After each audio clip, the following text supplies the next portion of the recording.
can't be half pregnant. It's either a product of USA or it's not. This is an email from Dan who says, a rancher friend of mine told me that large beef suppliers import beef from overseas and repackage it as product of the USA. Can they do that? I don't know. Sounds like maybe they are doing that. I mean, do these cows even speak English?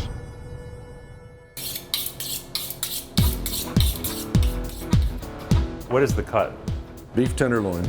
So if you just slide your knife under there, and then in one motion, just whoosh. Doing a little butcher and training session with Matt Peterson at Matador Meat and Wine in Plano. He can tell his customers where every cut of meat in this store comes from, but he says that might not be the case at the grocery store. Is it possible to have cattle from Uruguay or something be called a product of America? Unfortunately, yes. And How does that work? well, our government in their infinite wisdom got rid of the country of origin labeling. Country of origin labeling? What does that mean?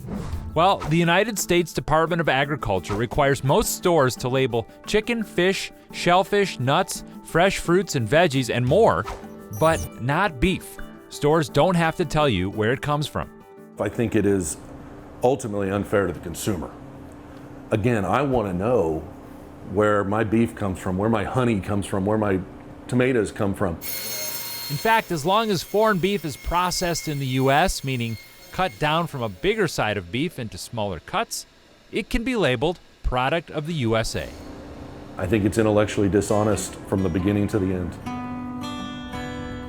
So basically he's saying beef can come from anywhere in the world into our country and we could call it American. Right, but when I go to buy beef, like, does that matter where it came from? Yeah, so I feel like we answered part of the question, but now I want to know, like, does this matter? I mean, standing right here, I can probably identify 20 plants. Tell me, what do you see? I mean, here's ryegrass, here's switchgrass, here's Illinois bundleflower. What about these pink flowers? What are those? What are those, Ben? Evening primrose. I'm talking to John Taggart, a rancher in Grandview, Texas. He says his business is hurt by the lack of labeling. He raises grass-fed beef. It's a very small percentage of the overall market and a product that some customers are willing to pay a premium for. These cattle get grass from the day they are born till the day they show up at the harvest facility. In addition to raising cattle, you're a native grass farmer. That's where it starts. That's exactly what I am. Yeah. John's business is not only raising cattle, he also has a butcher operation and sells meat out of his own stores. He says cheaper grass-fed beef imported from foreign countries but labeled as a product of the U.S. undercuts American ranchers. If it's coming cheaper from Uruguay and it says product of USA and it says grass-fed, yes, that affects me. It does. How? Because they are sourcing that product a lot cheaper. The American Grass-Fed Association says this issue hits its members particularly hard.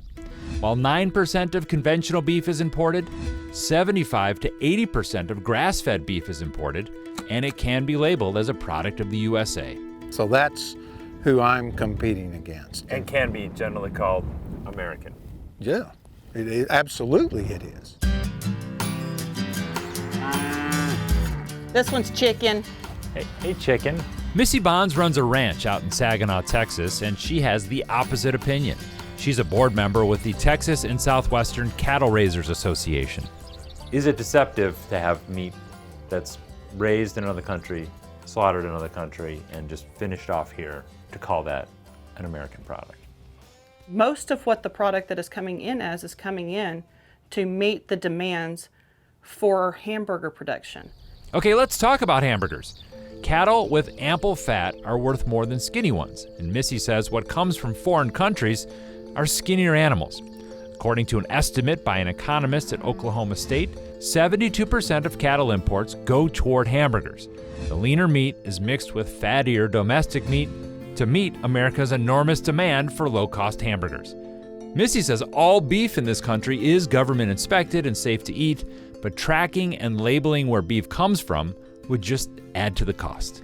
It is okay if you would like to know that your meat came from down the road, But in order to feed a expanding global nation, we have to be able to produce in larger scales. If the idea behind all of this is that hamburger is cheaper when we don't have to label where it comes from, I get that. We eat a ton of hamburger.